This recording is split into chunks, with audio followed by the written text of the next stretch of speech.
मित्रों नमस्कार। और हम हिंदी में जो विकारी शब्द है उन विकारी शब्दों में से हम जो पढ़ रहे थे, क्रिया हमने पढ़ी ली थी, हम विशेषण पढ़ रहे थे। अब विशेषण में भी हमने आपको विशेषण की परिभाषा बता दी, विशेषण के भेद बता दिए, और जो पहला भेद है गुणवाचक विशेषण, यहाँ तक हमने कर लिया था। अब इसका जो दूसरा जो भेद है, देखो बड़ा अच्छा टॉपिक है, मैं फिर कह रहा हूँ। इसका जो दूसरा भेद है, जो 2 नंबर का भेद है, वो है आपका संख्यावाचक। कौन सा है? संख्यावाचक विशेषण।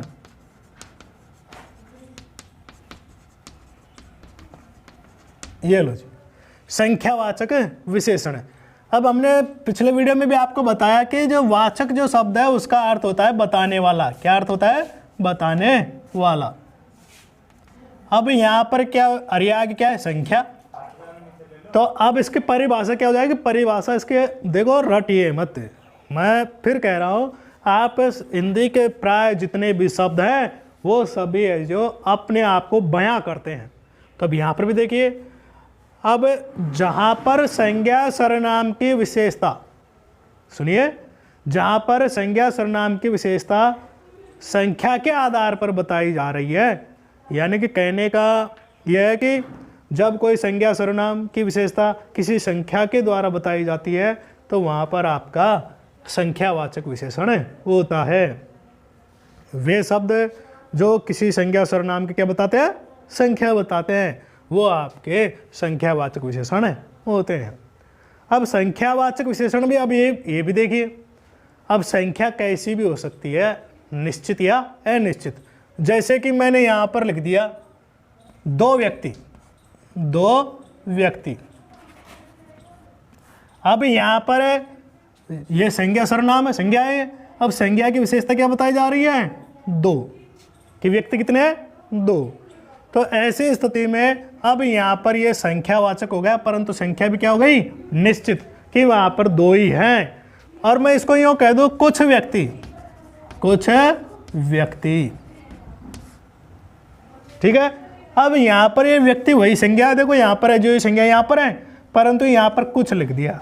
अब यहाँ पर अनुमान नहीं है, कुछ व्यक्ति बैठे हैं, अब ये पता नहीं है कि ये 2 हैं कि 3 है कि 4 है कि 5 है, कोई निश्चित संख्या नहीं है, परंतु यहाँ पर निश्चित है। तो इसी आधार पर ये तो निश्चित संख्या है, निश्चित संख्या, और ये अनिश्चित संख्या।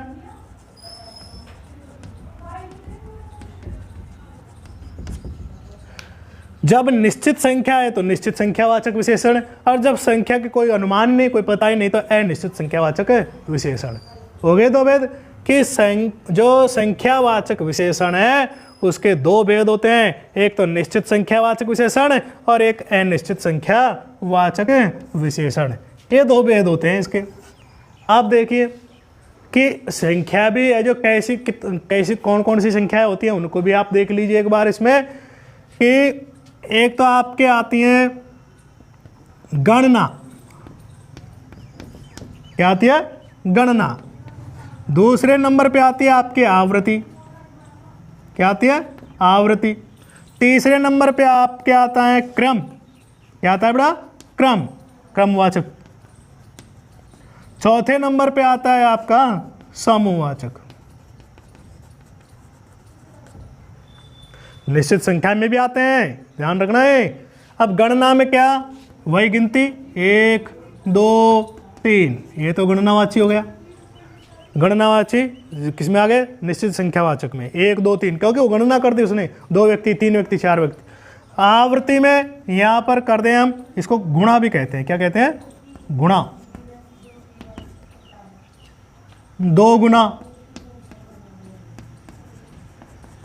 3 गुना।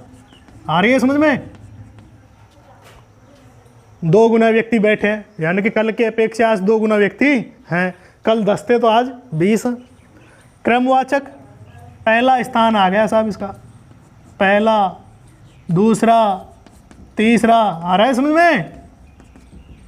और समूहवाचक, दोनों इधर आओ, दोनों, हाँ इधर आओ, नहीं तीनों इधर आओ भाई, दोनों तीनों, तो ये आपके किसको दर्शाते हैं? समूह को दर्शाते हैं। तीसरा व्यक्ति यहाँ आइए, चौथा व्यक्ति उठ करके यहाँ आइए, किस में आ गया? क्रम में। कल के अब देखो इसको दो व्यक्ति बैठे हैं, तीन व्यक्ति बैठे हैं, गणनावाचक, गणना कर ली 1 2 3। ओके। आवृत्तिवाचक गुणा कहते हैं कि कल की अपेक्षा 2 गुने 3 गुने, इसमें भी आ गया गणना में, आवृत्ति में भी। क्रमवाचक उसका पहला स्थान है, दूसरा स्थान है, तीसरा स्थान है, या चौथा व्यक्ति उठ करके यहाँ आइए। समूहवाचक दोनों व्यक्ति बाहर जाओ, तीनों व्यक्ति अंदर आओ। तो ये आपके संख्या में आते हैं, और संख्या में इनको आपको देखो यही ज़्यादा परेशान करते हैं, इनको आपको ध्यान रखना होता है। अब इसके साथ ही आप देखेंगे कि जो आपके निश्चित संख्यावाचक विशेषण के उदाहरण और अनिश्चित संख्यावाचक विशेषण के उदाहरण देख लीजिए। वैसे हमने आपको बता दिया ये रहा। तो निश्चित संख्यावाचक विशेषण किसे कहते हैं? कि जहां पर किसी संज्ञा सर्वनाम की निश्चित स्थिति का बोध होता है या निश्चित स्थिति का बोध कराते हैं, वे ही आपके निश्चित संख्यावाचक विशेषण कहलाते हैं। और जिन संज्ञा सर्वनामों की अनिश्चित स्थिति का बोध कराते हैं, ऐसे शब्द ही आपके क्या होते हैं? अनिश्चित संख्यावाचक विशेषण होते हैं। यहाँ पर निश्चित संख्या का बोध होता है, यहाँ पर किसी संज्ञा सर्वनाम की निश्चित स्थिति का बोध होता है, यहाँ पर अनिश्चित स्थिति का बोध होता है।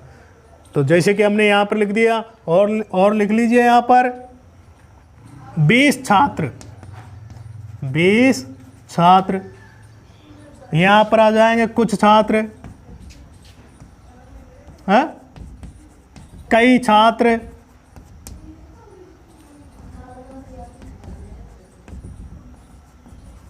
बहुत छात्र, है यह निश्चित हो गया, पता ही नहीं है कितने। यहाँ पर आप देखिए, अब यहाँ पर आप 2 गुना व्यक्ति है, तो ये अनिश्चित, ये तो अनिश्चित हो गया, ये निश्चित हो गया। इस तरह ये संख्यावाचक विशेषण के 2 भेद होते हैं।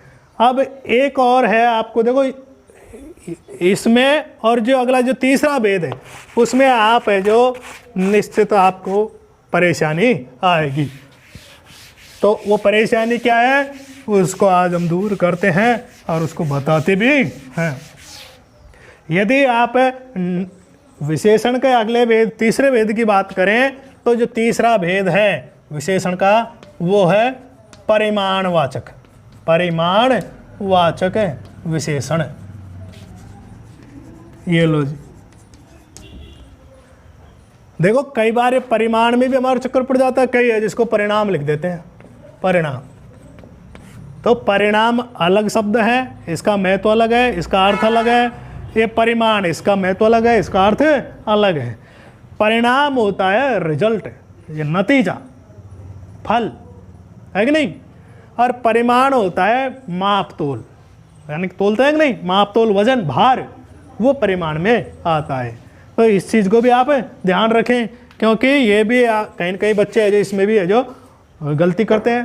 तो देखिए परिमाणवाचक विशेषक, अब यहाँ पर परिभाषा क्या हो जाएगी इसकी, कि जहाँ पर संज्ञा सर्वनाम की निश्चित या अनिश्चित मापतोल का पता बताते हैं या का बोध कराते हैं, उन्हें हम परिमाणवाचक विशेषण कहते हैं। कि वे शब्द जो किसी संज्ञा सर्वनाम की निश्चित अनिश्चित मापतोल का बोध कराते हैं, वे ही आपके जो परिमाणवाचक विशेषण कहलाते हैं। अब परिमाण में क्या आ जाती है, ये इकाइयाँ आ जाती है, मापतोल की जो वजन की इकाइयाँ ना वो आ जाती हैं। कैसे, देखो इसमें आप लिख सकते हैं किलोमीटर भी आप क्या आ सकता है इसमें, 1 किलोमीटर, 2 किलोमीटर, यहाँ तक कि केजी, किलोग्राम भी इसमें आ जाता है, ग्राम भी इसमें आ जाता है कि नहीं। लीटर, लीटर भी आप इसमें लिख सकते हैं, और लीटर भी आप इसमें लिख सकते हैं, है कि नहीं। और लीटर के साथ साथ आप है जो इसमें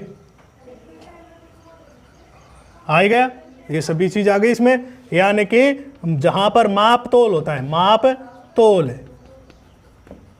है, तो माप में तो लंबाई आ जाती है किलोमीटर, मीटर, सेंटीमीटर, ये लंबाई आ जाती है माप में। तो और तोल में वजन आ जाता है कि कितना वजन है, वजन कितना है ये तोल में आ जाते हैं। और यहाँ पर लंबाई वगैरह, लंबाई ऊंचाई वगैरह इसमें आ जाती हैं। ठीक है, यहाँ लंबाई वगैरह आ जाती है, किलोमीटर है, ये वजन में आ गया, ये भी वजन में आ गया, ये भी वजन में आ गया। तो कहने का तात्पर्य है कि जहाँ पर हमको किसी संज्ञा सर्वनाम की निश्चित या अनिश्चित मापतोल का पता चलता है, जिन शब्दों से वे आपके क्या होते हैं, परिमाणवाचक विशेषण होते हैं। अब देखिए यहाँ पर भी वही निश्चित अनिश्चित परिमाणवाचक जो हमने पिछले उसमें पढ़े थे संख्यावाचक में, कि यहाँ पर भी आपके निश्चित और अनिश्चित परिमाणवाचक होते हैं। कैसे देखो, अनिश्चित निश्चित तो देखिए पहले इसके दो भेद है, निश्चित परिमाणवाचक, ठीक है, और दूसरा भेद है अनिश्चित परिमाणवाचक। ये लो जी, दो भेद है। यानी कि वे शब्द जो किसी संज्ञा सर्वनाम की निश्चित मापतोल का पता बताते हैं, बोध कराते हैं, उन्हें निश्चित परिमाणवाचक विशेषण कहते हैं। और वे जो शब्द किसी संज्ञा सर्वनाम की अनिश्चित मापतोल का बोध कराते हैं, उन्हें हम अनिश्चित परिमाणवाचक विशेषण कहते हैं। अब इनका उदाहरण भी देख लीजिए आप, कि यहाँ पर तो आ गया 5 किलोमीटर, 5 किलोमीटर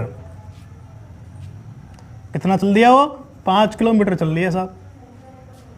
ठीक है, यहाँ पर वो इसका उदाहरण आप इसी से देख लीजिए, यहाँ पर हो जाएगा कुछ किलोमीटर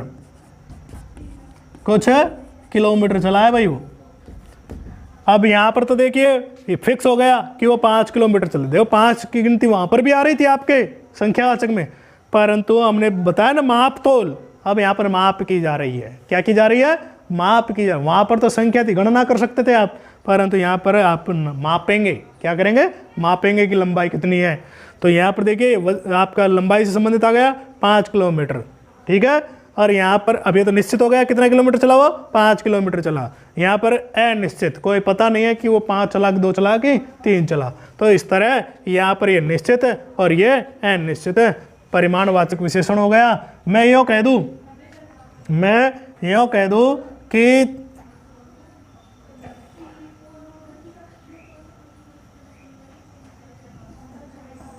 दो किलो चीनी और थोड़ी चीनी, लो जी थोड़ी चीनी, तो ये भी आपके निश्चित और ये अनिश्चित। परंतु ये तो सीधे हैं, इनमें कोई कठिनाई नहीं है, परंतु हम आपको बताएं कि कई बार वो यूँ कह दे, जैसे कि बड़ा अच्छा उदाहरण है, आप देखिए यहाँ पर लगभग 20 छात्र, लगभग 20 किलो। अब यहाँ पर किलो तो तोल दिया इसने, लगभग 20 किलो। अब 20 किलो तो आपके परिमाण में आ जाएगा, किलो माप तोल वजन परिमाण में आ जाएगा, परंतु अब ये 20 भी इसने निश्चित संख्या में आ रहा है आने को तो, परंतु उसने आगे क्या लिख दिया, लगभग। यानी कि वो 19 भी हो सकता है या 20 भी हो सकता है या 21 भी हो सकता है। इसलिए अब ये जो है ये आपके निश्चित परिमाण में ना करके अनिश्चित परिमाण में आ जाता है। मैं यूँ कह दूँ कोई 20 छात्र, देखो ये पिछले वाले का है, कोई 20 छात्र। अब यहाँ पर हम छात्रों को गिन सकते हैं, यहाँ कोई माप तोल थोड़ी है कि बैठा लिया वजन तोल लियो, नहीं, बच्चे हैं यहाँ पर 20 छात्र। अब कोई 20 छात्र, अब ये भी आपके जो अनिश्चित संख्यावाचक विशेषण में ही आते हैं। कोई 20 छात्र बैठे हैं, अब यहाँ पर भी वो अंदाजा है उसका, ये वही अगर निश्चित होता तो यही कहता है कि 20 छात्र बैठे हैं, तो ये भी अनिश्चित परिमाणवाचक में आता है। वो यूँ कह दे टनों लोहा, टनो लोहा। अब लोहा को हम तोलते हैं, है कि नहीं, अब तोलते हैं तो अब ये टन हो गया। अब टन तो भाई अगर वो कहते हैं टन लोहा, अब टन में तो निश्चित मात्रा आ जाती है कि साहब 1000 किलो जो भी मात्रा है वो इसके अंतर्गत है, पर टनों में तो अब ये पता नहीं है कि 1 टन के जहाज में टनों लोहा जा रहा है, अब 2 टन जा रहे हैं, 20 टन जा रहे हैं, इसका कोई पता नहीं है। तो अब ये बताइए वजन तो है ही, तो वजन तो इसमें आ गया, और वजन कैसा है, अनिश्चित है, इसलिए ये अनिश्चित परिमाणवाचक में आ जाएगा। ठीक है बेटा, इसलिए इसको आप ध्यान रखें। थोड़ा कपड़ा, देखो थोड़ा कपड़ा, थोड़ा कपड़ा, अगर अब आप इसकी बात करें तो अनिश्चित तो है, और कपड़े को आप क्या करते हैं, मापते हैं। अब मापते हैं तो अब क्या हो जाएगा बताओ, थोड़ा थोड़ा तो अनिश्चित हो गया, तो ये अनिश्चित परिमाणवाचक। ठीक है बेटा, परंतु अब देखो बड़े गजब की बात है, थोड़े कपड़े, अगर अब इसकी बात करें तो थोड़ा थोड़े वही बात है, परंतु ये बहुवचन में कर दिया, अब ये हो जाएगा अनिश्चित संख्यावाचक विशेषण। अनिश्चित संख्यावाचक विशेषण, क्योंकि 2 कपड़े लिया है, 3 कपड़े लिया है, 4 कपड़े लिया है, उसके पास थोड़े कपड़े हैं, यानी कि कपड़े है, जो कहने का तात्पर्य है कि वो उसके 2 जोड़ी होंगी, 3 जोड़ी होंगी, 5 जोड़ी होंगी कपड़ों की।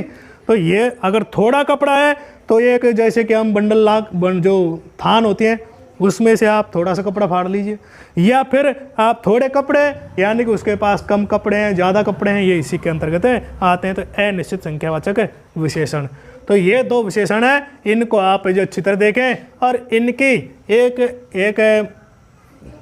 जो इन दोनों में पहचान करने का जो एक तरीका है वो ये है कि हम ये जो संख्यावाचक विशेषण है वो गिनने योग्य है। संख्यावाचक विशेषण क्या है, गिनने योग्य है। संख्यावाचक विशेषण इस गिनने योग्य है, गिनने योग्य होते हैं, गिन सकते हैं 1 2 3 4 5, जबकि परिमाणवाचक, इनमें देखो अंतर करने का सबसे अच्छा तरीका है ये परिमाणवाचक, इनको गिन नहीं सकते, ये गिन नहीं सकते। जैसे कि मैंने कह दिया 2 किलो बूरा, अब बूरा को आप गणोगा कि एक एक दाना गण लोगा के, नहीं गिना खाएंगे। परंतु मैं यूँ कह दूँ 2 दर्जन केले, अब वहाँ को तो आप गिन लो, वहाँ पर दर्जन में 12 आते हैं, 2 में 24 केले हो गए कि नहीं, तो वो भी आपके निश्चित संख्यावाचक विशेषण है। मैं यहाँ पर कह दूँ 5 किलोमीटर, और 5 किलोमीटर की मिट्टी के जो दाने हैं वो गिन सकते हैं क्या आप, नहीं गिन सकते हैं। तो जिन चीज़ों को हम, पानी है, पानी की बूंद लीटर में आएगा, वो बूंदों को गिनेंगे क्या हम, नहीं गिन सकते। तो जो चीज़ें हम गिन सकते हैं, छात्र, व्यक्ति, या फिर आपके जो भी फल जो वगैरह हैं, इनको हम गिन सकते हैं। तो ऐसी स्थिति में वो आपके गिनने योग्य होते हैं, वो संख्यावाचक में आते हैं, और जिनको हम गिन नहीं सकते वो आपके परिमाणवाचक में आते हैं। तो इस तरह ये आपके जो विशेषण हैं उनके 2 भेद समाप्त हो गए। अगले हमें जो अगले जो विशेषण है वो अगले वीडियो में पढ़ेंगे। तब तक के लिए धन्यवाद।